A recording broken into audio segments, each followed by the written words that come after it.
This young woman goes by the name of Tshegofatso Pule. She went missing a few days ago and now her body was found.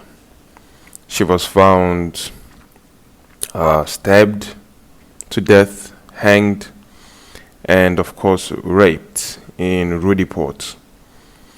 She was a 28-year-old who was pregnant, and she was last seen by her boyfriend, who called a cab for her. I guess she visited her boyfriend and he called a cab and she went home, and I guess she never came back.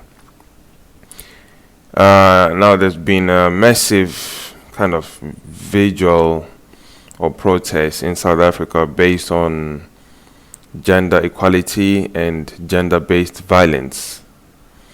From time to time, there have been such murders. Now, even in Nigeria, I've seen a lot of gender-based violence taking place. I'm not sure whether the quarantine or this corona thing made things worse. Over here, we have a guy by the name of David Shoba. Apparently, he was also accused or implicated somehow in the case, but he has said he has gone to the police and he has cleared his name and he has nothing to do with the death of this lady. I never wanted to do this story, but this one kind of hits home a little bit for me. For her, just first and foremost, being a woman and being pregnant kind of makes you look at things a little bit different, Not one life was taken, but two at the same time. Some people have complained as to where police presence was when it comes to things like the coronavirus. The police come in their numbers just to make sure that people remain 2 meters away from each other. But when they are really needed, they're nowhere to be found. And that for me also just says, with the whole corona thing, it's just based on the media and whatnot. They go to places where there no cameras will be and they shoot that footage.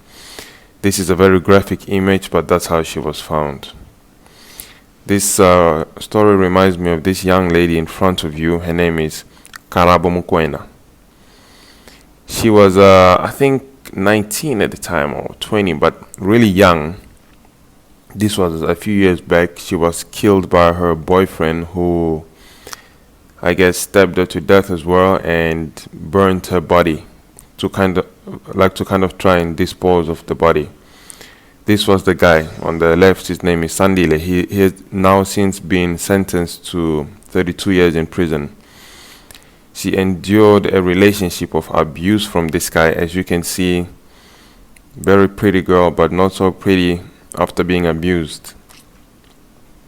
Now, which brings me to the point of this video, is to say sometimes you find yourself in a relationship with a toxic person, but you keep on making excuses for them.